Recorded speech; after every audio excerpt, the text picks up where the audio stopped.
Hello, everyone, and welcome back to Rise and Lead Women's Leadership Perspectives.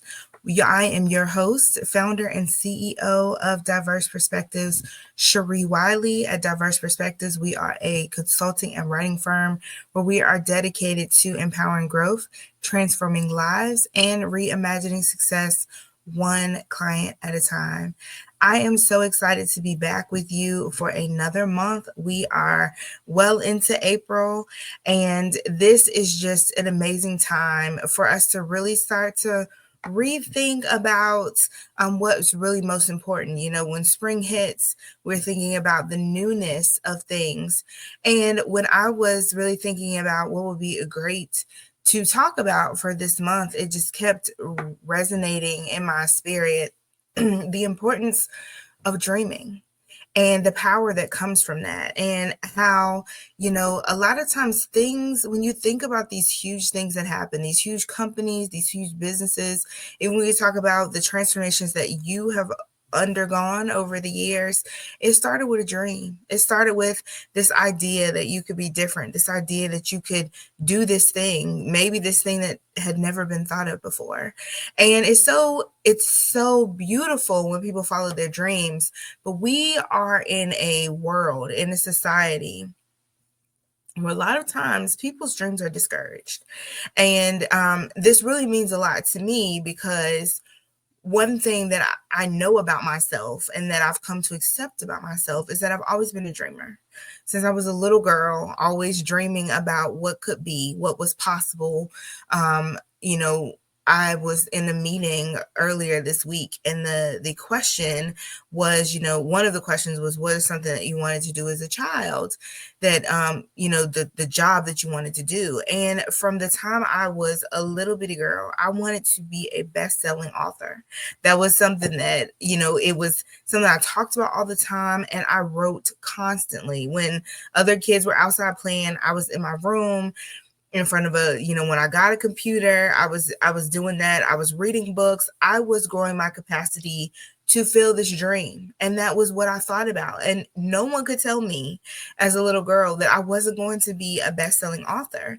But as life continued on, and I, experienced the world around me, there were many people who tried to discourage me and say, it's only a small percentage of people that become writers and that can have a sustainable career with that field of choice. And, were giving me all this doubt. And I'm thinking, I read hundreds of books. If you go to a public library, there are hundreds of books. Someone is writing those books. So how is it that you could tell me that I don't get to be that person?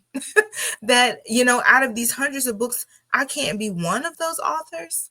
And after a while of people stifling that dream and trying to, pour water on it, put the fire out, because of their fear, because of their own experiences of their dreams not actually materializing, I started to believe that I had to do something different. Like, I still love to write, but I gotta do something that's gonna pay the bills, right? I gotta get into a field that will be sustainable for me, and that I will be able to make the type of money that I need to live the lifestyle that I'm accustomed to, right? Because I personally did not grow up in poverty. And so, we were middle class, and, I was in a place that by the time that I came along, I could get what I wanted, right? Like, I could, if I wanted to buy $200 shoes, I could just ask, and, somebody in my family was going to get it for me. And so it was a different way of living. And I'll get back to that, because that is very relevant in the fact that, I was accustomed to living a certain way. And so it was all about, I need to get this money so I could do this. And so the field that I went into was education, because it was an easy transition. I had already taken all these English courses. And again, anybody who has followed me for a while has heard bits and pieces of this story. But we're going somewhere, right? And so, I went with the safe bet. But I will say that in the course of my 15-year career in the field of education, there were days when I struggled, where I wasn't living the life that I was accustomed to, where I was making a lot less money than what, the dream presented, right? This was supposed to be the stable pathway, but it was times where, you can't eat out this weekend because it's pay your rent or eat the meal, right? And so I say that to say, like, the safe bet wasn't always so safe because it still caused me to struggle at times, right? And still in the back of my mind was still this dream that I had never let go of, that I wanted to be a writer. I enjoyed being an educator and I was good at it. I was able to connect with students and I was able to push their dreams, right? Because you know what they say, like, those who can't do coach, right? Or they teach. So I became the pusher of other people's dreams because I had laid mine aside, because I listened to the negative voices that were telling me that my dreams were not possible. And I think that a lot of us get to a place in our lives where we look back on the choices that we've made to get where we are, and we realize that we may not really be living our dreams. We may have taken the job because it was stable. We may have stayed where we were because it was the security that was provided. We had a dream of being world travelers, but people talked us out of it because of their own fear. And so we combat that all the time, right? Of this fight sometimes to chase our dreams, this need to give ourselves permission to do that. And for some of us, we're sitting on businesses, we're sitting on ideas that literally could change the world. But because someone else's fear, because of what they experienced, because of their negativity, because their lack of faith, they stifle us because we carry that. They've done studies even with children that babies carry their mother's fears. That's why when you hear the term, generational curses, or it's generational habits that are carried from thing to, this comes from a real place. So the babies internalize that fear. It's in their very being. And then we as the parents, or we as family members or whomever, we nurture that fear, right? So it's already kind of in them, and they could, in different circumstances, completely surpass that, right? Because they don't know what's in there. We feed it. So as concerned relatives, families, friends, whatever, we feed that fear. And so these young people grow up believing there's certain things that they just can't do.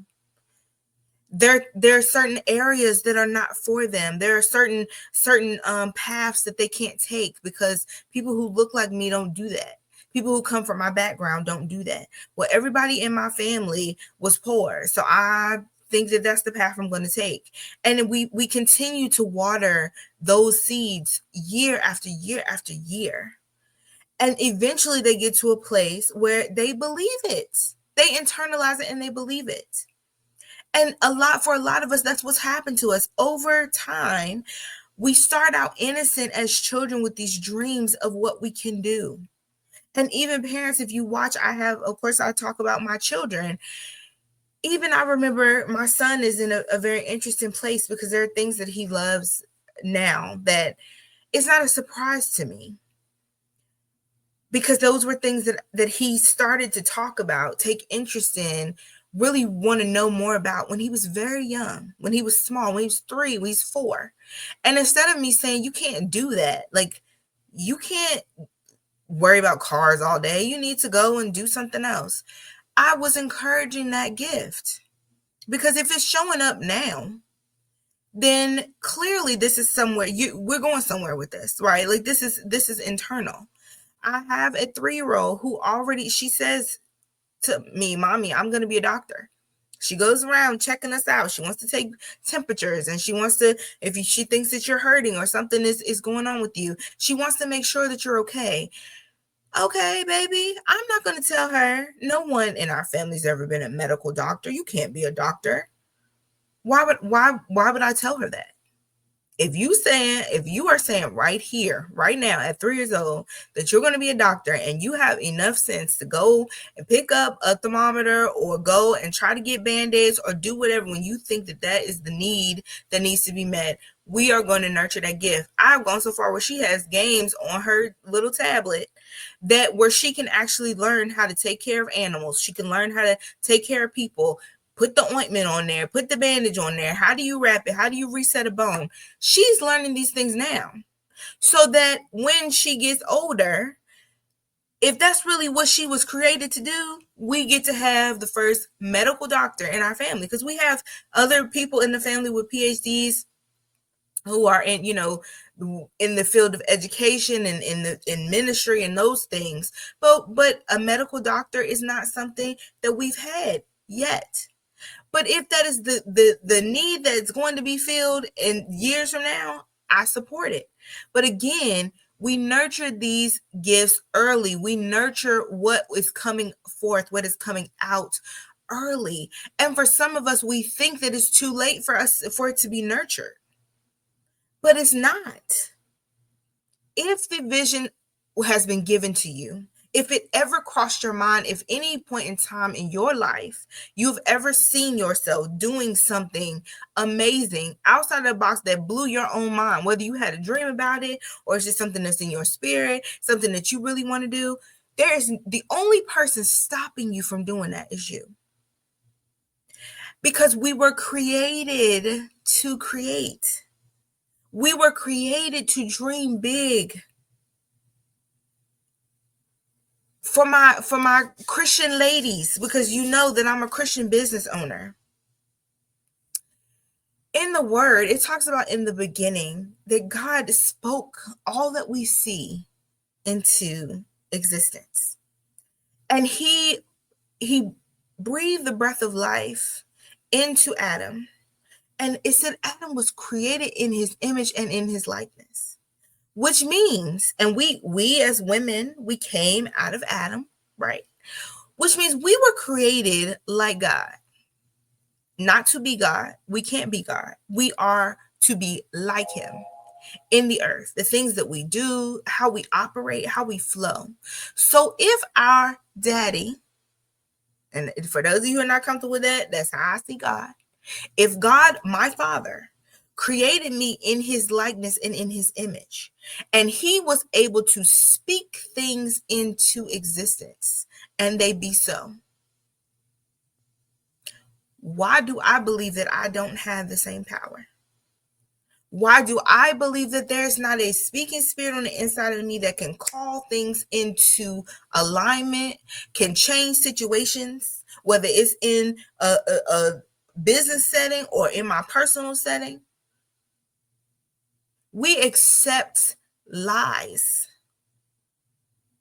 because we are not replacing them with the truth. So when the lie comes, we should be calling it under subjection and replace it with the truth. Because the truth is that I am a speaking spirit. The truth is that because my Father said in the word that his words could not return into him void, and his spirit lives on the inside of me, like he is a part of who I am. Jesus is in my heart. Holy Spirit gives me direction on a regular basis. There's no reason why my words should be returning unto me void. My words shouldn't be hitting the ground without actually attaching to something. So when I say that a day will come when I will be a best-selling author because I've dreamt about it since I was a little girl, it must come to pass. Even going to one of my favorite scriptures, Habakkuk 2:2, as well as verse 3. Then the Lord said to me, write my answer plainly on tablets so that a runner can carry the correct message to others. This vision is for a future time. It describes the end and it will be fulfilled. If it seems slow in coming, wait patiently, for it will surely take place. It will not be delayed. And we know that God's timing is completely different from ours. And that is key as well, because I explained I've been dreaming about being a writer since I was a little girl. People's doubt stifled the fire on the inside of me, and I made its choice to go into a field that I thought was more stable, even though, mind you, there were plenty of times when I struggled in my stable field. At this point, it's probably been about 8 years ago. 8 years ago, I remember sitting in the home that I was sitting in at the time. I was still living in my childhood home where I grew up in Virginia. And I was so, it was like I was in a place of just going through the motions, right? There was no, the passion had really diminished. I was getting to a place where I was like, I don't really know if I'm doing what I want to do or if I'm doing this because is stable, right? Still loved dealing with young people. I definitely believe that I've been called to help work with young people. I've been called definitely to work with women. I've been called to work in the area of leadership. There are things that I know that are just on my life because it comes naturally. It's easy, right? And I still love that. I still loved helping young people. That had not changed, not at all. But it was all the other stuff that I just didn't like. Like, I was the English teacher. I didn't like grading papers. Sorry. Like, that wasn't something that I enjoyed about my job. And I don't know if maybe there's some educator out there who enjoys grading, but it wasn't something, it annoyed me enough where I could be like, is this really what I want to be doing? Right. That's how much I felt about what I was doing. And it was such a strong feeling of just not being fulfilled.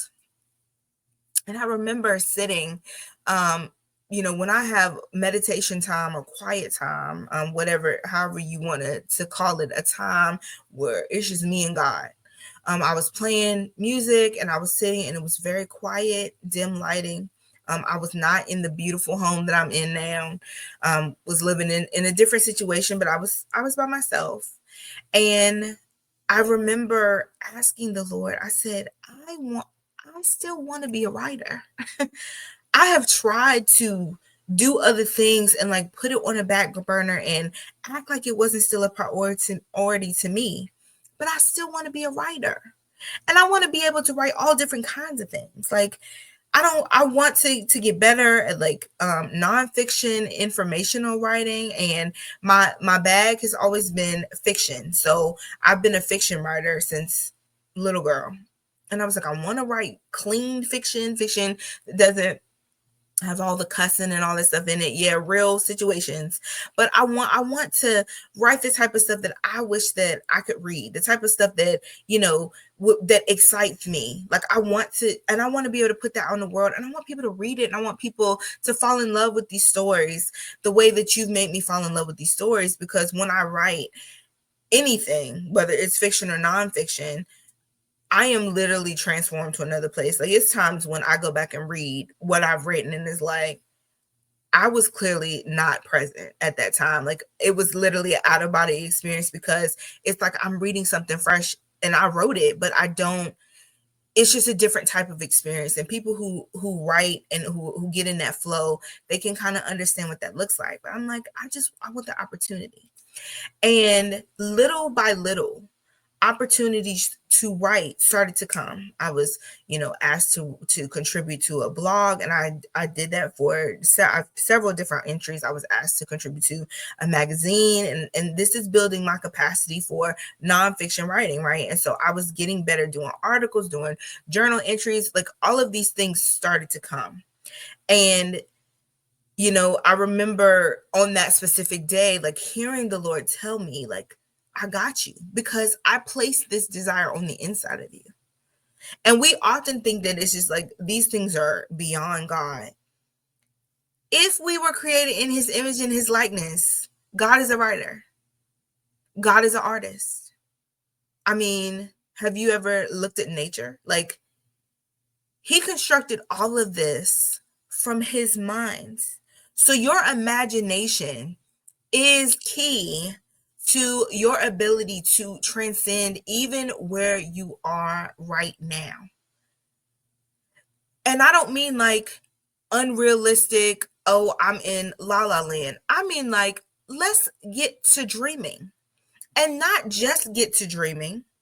As Habakkuk 2:2 says, we're going to write this down. We're going to put it somewhere that we can see it. We're going to share it with the right people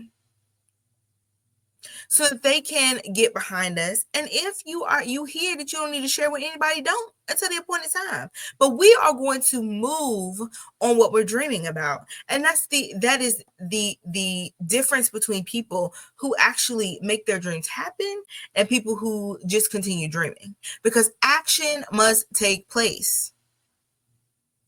Even in the story that I'm slowly unraveling, I had to start accepting and seeking opportunities to write more.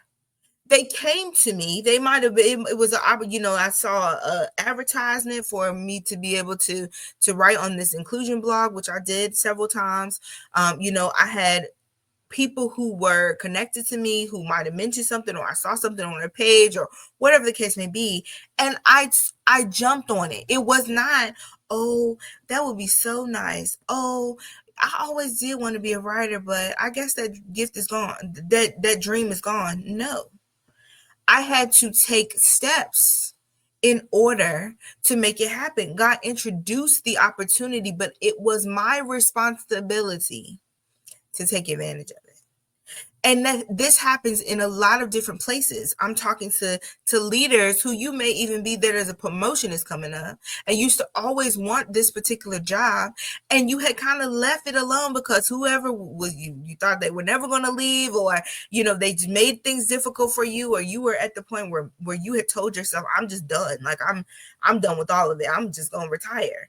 And this opportunity came, and it could be that it's a distraction to keep you from retiring because God wants to do something else for you, or it could be that God is like, it was all in my timing, and I just needed you to be patient. Patiently wait on me until the appointed time. And so in my own story, I continue writing every chance I got, every opportunity. The blog that I had to request to submit for, and initially started continuously coming back to me for more submissions. And I was building a rapport with the writers there, and I was growing my capacity in that area. And so fast forward 5 years later from that prayer, 5 years, I've moved to a different place. I'm in a different ministry. No one really knows me to even be like, oh, she did such and such, such and such. And I sat in a service, an announcement was made. And I promise you, to this day, my husband and I talk about this, to this day, what I heard, no one else heard. It was it was different, opportunities to serve in the ministry. And one of the opportunities that was mentioned was something about WordPress. And I was like, oh, well, that's dealing with writing. Because anybody who knows, like, WordPress is one of the platforms that people use for like blogs and things that kind of make it easy to build a blog and then to get it out to people. And so even in that, like, I was like, maybe I didn't hear it. I don't know if I heard or whatever. So I enlisted my husband to go and ask about what I thought I heard that nobody else heard. Like, literally, I'm asking other people, and they're like, I didn't hear them say that. And so he did. And when he asked, the person that he spoke to, was like, no, I don't think anybody said anything about that, but is your wife a writer? And it's like, yeah, she's been doing this for a long time. She's got degrees in writing. Because I did. I mean, that's how I was into my dream before, and my dream was crushed. I literally have 2 degrees specifically in writing. My bachelor's degree is in writing, and I have a master's degree in writing. Because even though I tried to shake it, the dream would not die. Okay, so He asked this question, the conversation was had. It so happened that because I had been writing these smaller opportunities along the way, I had a portfolio to offer because that was the first question that was asked. Do you have a portfolio? I was able to share the portfolio with my writing background, with my credentials, with all the different things. At this point in time, I had multiple items on this list because, mind you, I've been building this portfolio for the last 5 years without knowing that it would ever be an opportunity for me to present it. I present it and I get this opportunity to work on. I would absolutely say that this was the most out of the box, you got to lean on the Holy Spirit opportunity that I've ever gotten in my life, because I had never done it before. And I'm not sure how many times it has ever been done, what I was commissioned to do. But I heard clearly that this was it. This is the opportunity that you've been waiting on. This is what you've been praying for 5 years. This is going to set something into motion that will lead you directly to your dreams. And I took the leap, because when you get the opportunity to do exactly what you've been dreaming about for your entire life, you do it. You set that fear behind you. You set all those lies behind you. You replace them with the truth. Because if God presented an opportunity to you, if he presented that promotion to you, if he presented your dream to you, he is going to give you exactly what you need to make it happen. God don't set us up for failure. He does not. If he brought you to it, he's going to bring you through it. And so that was, I jumped fully off that ledge, arms out, hands raised, Holy Spirit have your way, which is the theme at my church for the year. It was fully. And what happened with that experience was one that absolutely positively changed my life. Changed my life in such a way that now I can look back and say, I know without a shadow of a doubt that God loves me. And that when it comes to mind, when I ask my daddy for something, he comes through every single time. Has it always been easy? Absolutely not. Because one thing I will share is that when you start dream chasing, when you start believing in those dreams and that those dreams are possible, the enemy going to do what he does best. He's going to send things in your path to try to slow down your progress. And in some ways to try to end your progress, because he wants you to quit. He knows that your breakthrough can help break through someone else. For any person who is thinking, I gotta stay with this just because, what else am I going to do? You're going to dream and you're going to listen. This year, your ability to listen as a Christian leader, to hear what is being said to you and what is being shared to you, is crucial. Because you move when you are instructed to do so. Either you believe God's word or you don't. Your steps are ordered. God has a plan for your life, and it starts with your dreams. Your dreams show you a glimpse into what your future is supposed to look like. Whether you are actually dreaming, as in I'm asleep and a dream came to me, or you are just imagining something while you are awake. I just could see myself in this position, in this, this would just be so wonderful. That is your dream. Write it down.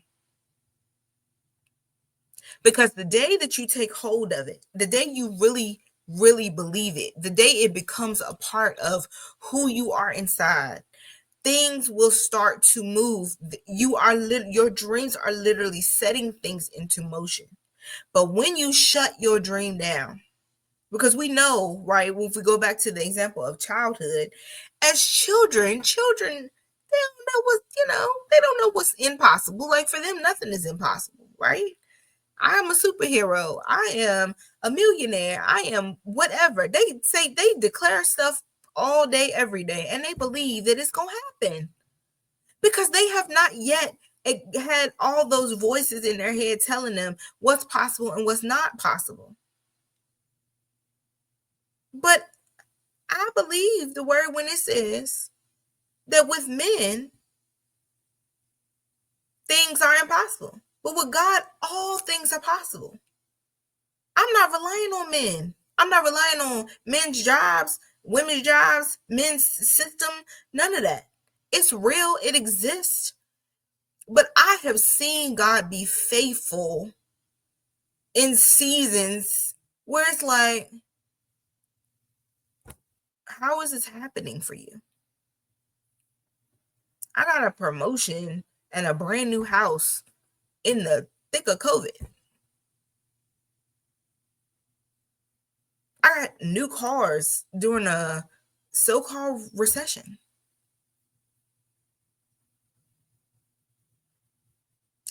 My job ended. The job that I thought was the key to this next phase in life ended last June. I was obedient when I was instructed to trust God in that transition. Since last June, it'll be a year this June, I have been on part-time income. And God has opened more doors, made more ways. I have traveled more. I have gone overseas on missions. I have had clients come out of nowhere, literally. Didn't have to go find them. They coming to me, people sending to me, referring to me. Money has come in times where I'm like, all right now, what we doing? And God like, don't even worry about it, boo. I got you. I got you. You don't have anything to worry about because I take care of mine. This what some of us walk around like God is a deadbeat daddy. He is not. He is not. If you are his child, and I mean for real, I don't mean like you faking. Like my bishop say, when you get saved for real? I mean like for real, for real. I mean like you make him priority. We spending time together. This is on okay. What moves we making? I need you to tell me how to flow each and every day. What do you want me to do today? When it's like that, when he know, because I promise you, it does something to God when he know you trust him like that. And the reason why I understand it. Let's think about this. Going back to that statement that we were created in his image and his likeness. How do you feel when someone really trusts you? Male, female.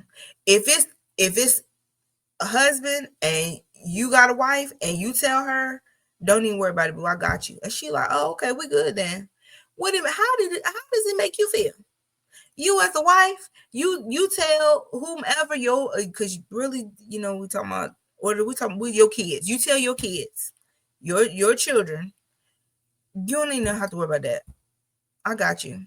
All right, mom. Ain't nothing else to talk about. My mama said she gonna do it. She gonna do it. You're a business owner, and the people who are under you, and you like, oh, I'll take care of that. No worries. And they like, oh, okay. If she said that, yeah, it's gonna happen. It makes you feel some kind of way.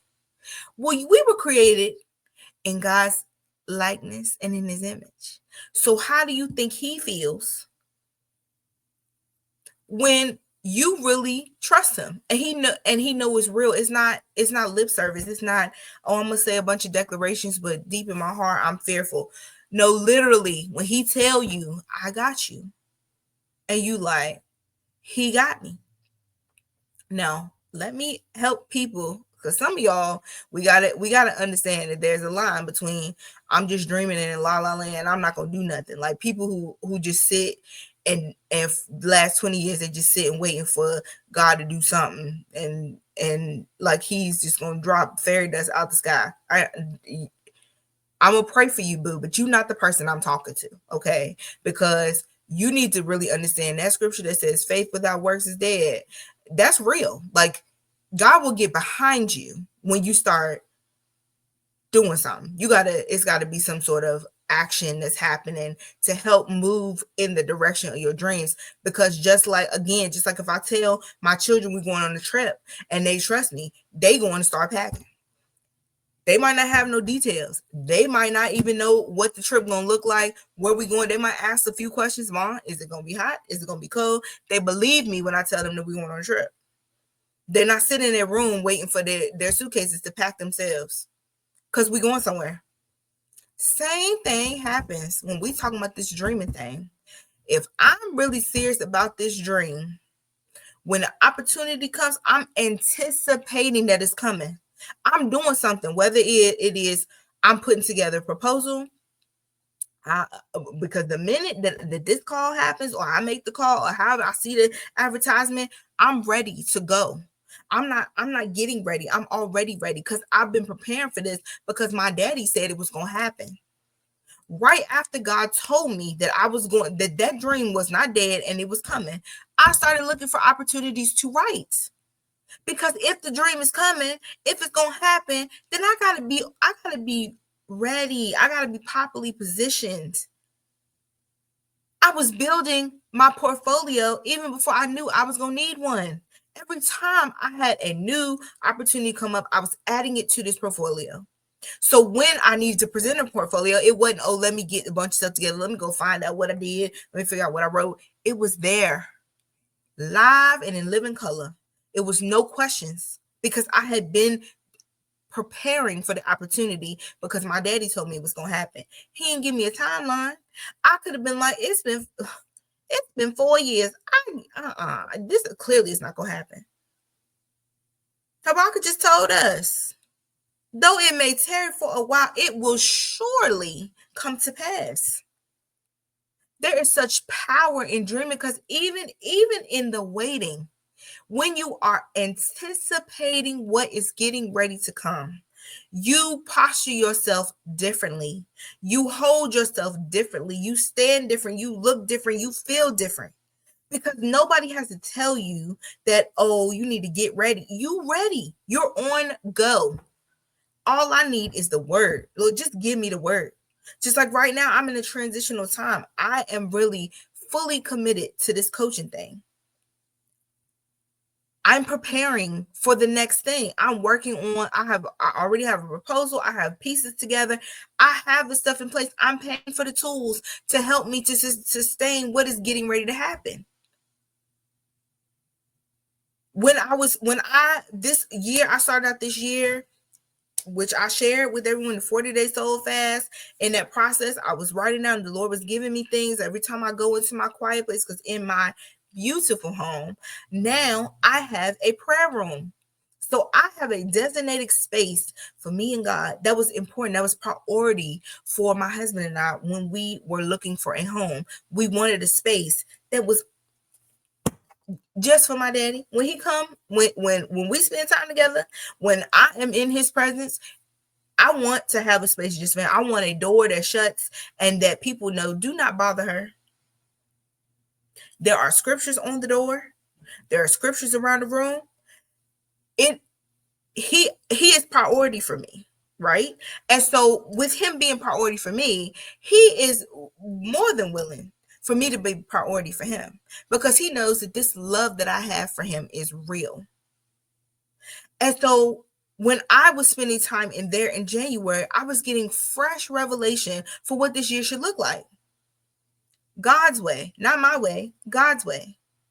So now I have my marching orders, and I didn't just say, oh, well, if I'm going to, get more clients. I was like, I need you to get even more organized. And one thing about me is I try to be organized. I have my folders. I have my calendar. I have to keep things in order because otherwise it'd be a lot going on.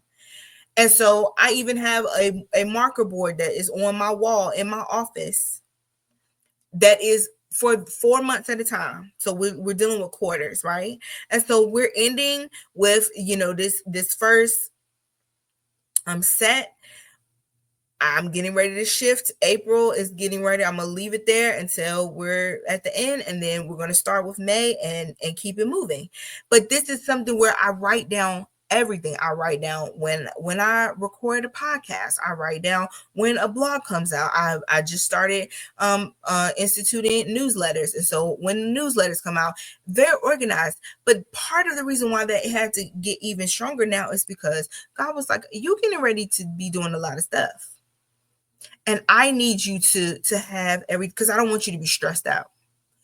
More clients equal more organization. I got to keep everybody straight, and everybody has their time that I work on the things that I'm working with them, that I'm meeting with people, that I'm presenting at conferences, that I'm doing all the things that I love and that I want to do, that I'm living my dreams.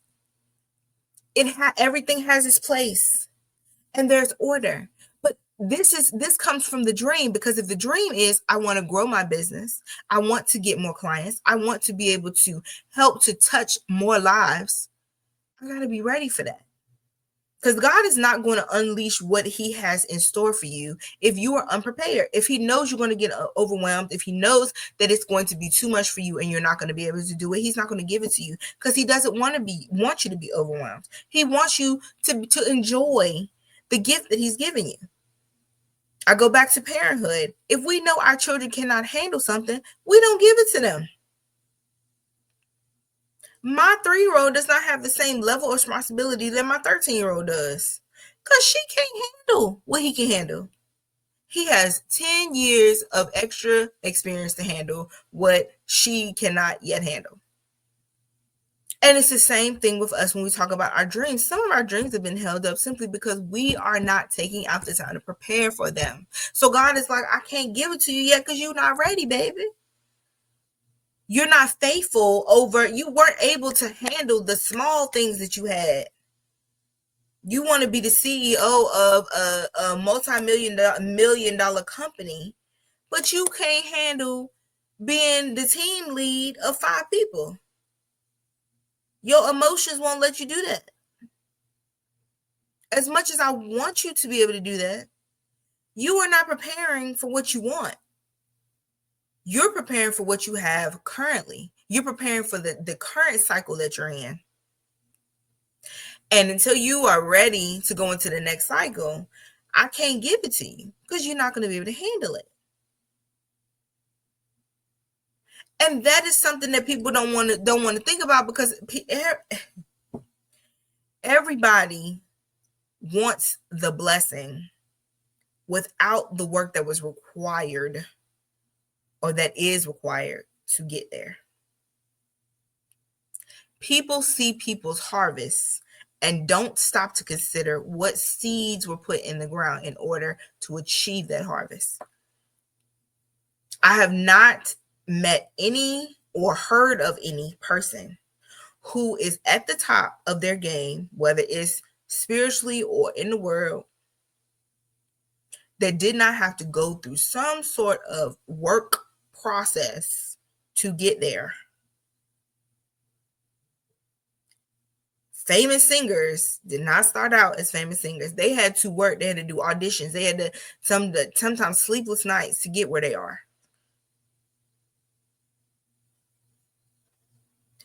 People want the glory without understanding the story. There is a story, there is a testimony behind people's journey.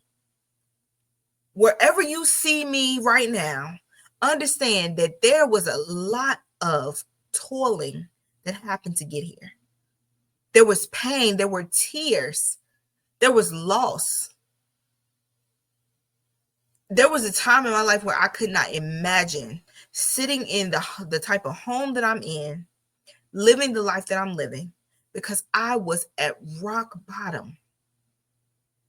So bad off that I literally did not want to lift my head off of a pillow and get out of bed, because I was that depressed about the state of my life. And that was not 20 years ago. A little over 10 years ago. That was the state that my life was in.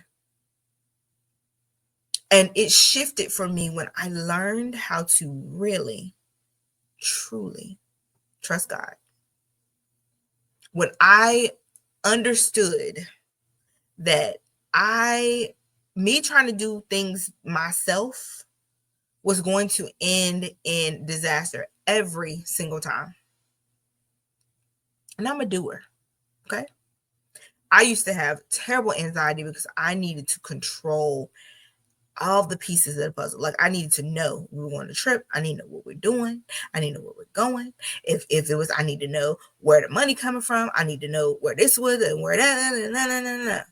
And that gift does help me with organization of keeping things straight. But there's times where it's just like, I don't know. And I'm okay with it.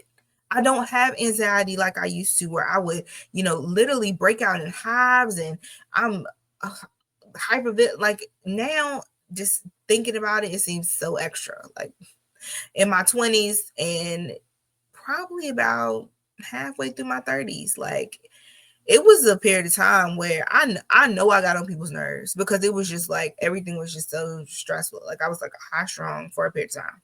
And before that, I had been very chill, like laid back. But I went through a battle of not having control over my own life. And it created this thing in me where, like, I gotta have some ounce of control. Like, I gotta know, because my life had been out of control for a period of time.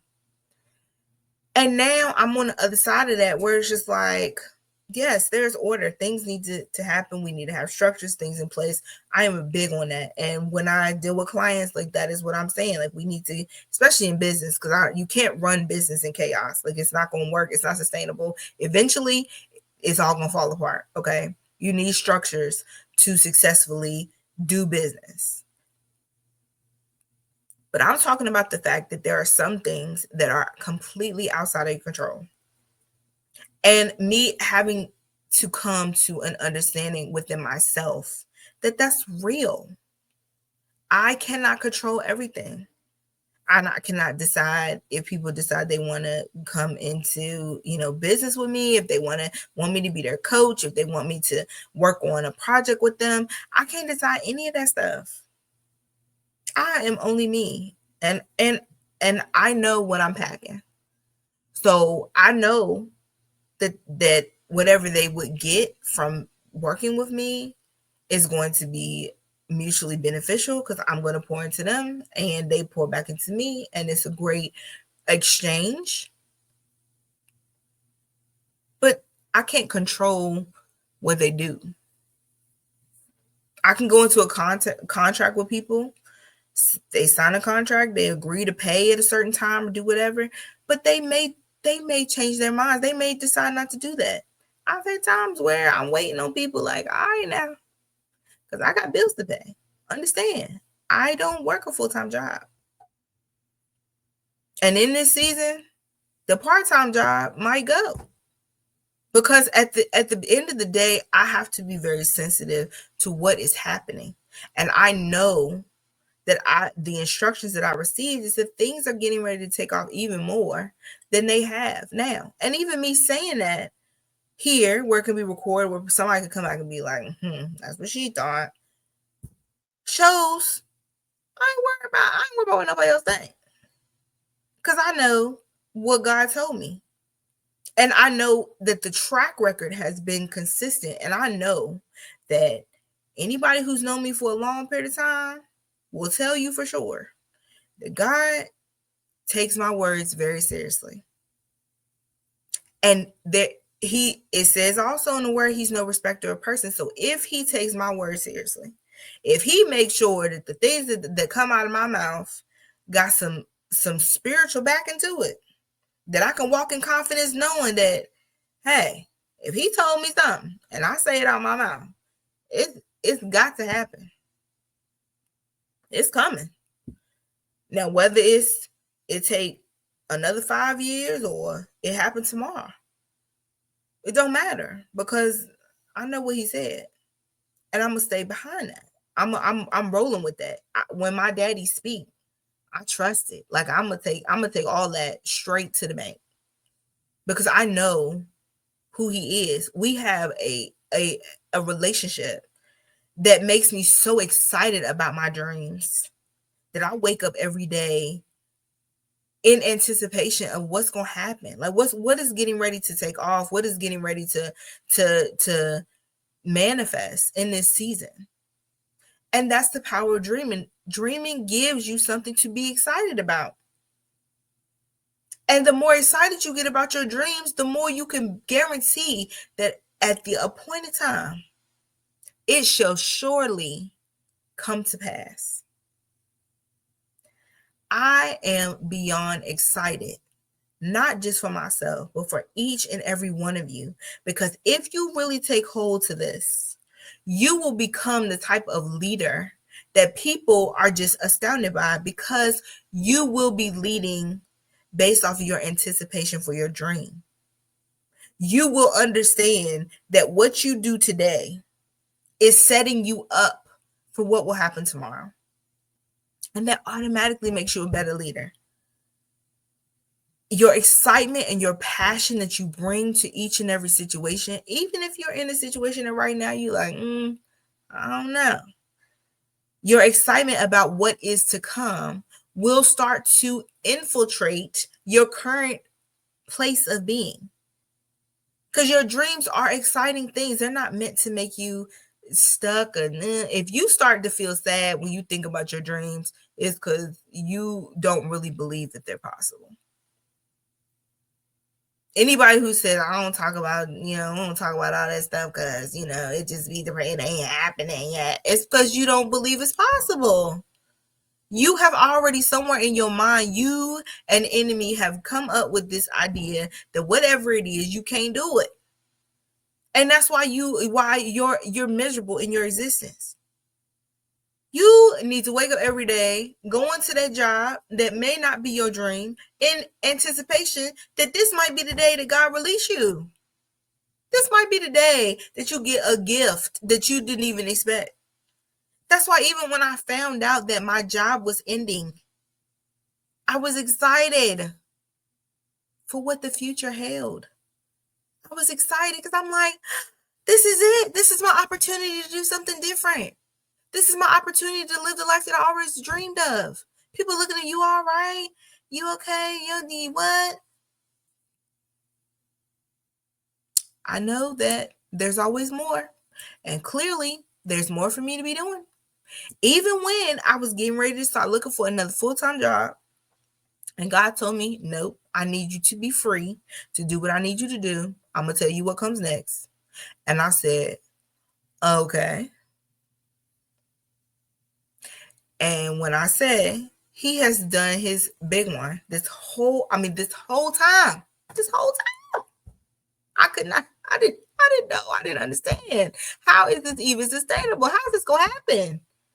We got our house. We did all this stuff with 2 big time incomes. Like, I was making good money in my other job. And God was like, you trusting me or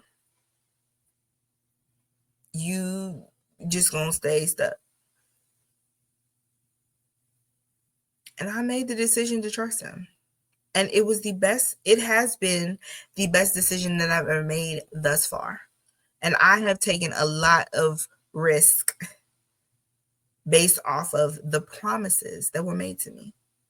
And so other people see them as risk, but it's not a risk to me. Uprooting my entire family and moving to a totally city where we didn't know anybody. Other people are like, you sure about this? I know what my daddy said. He told me to take the job. He told me to make the move.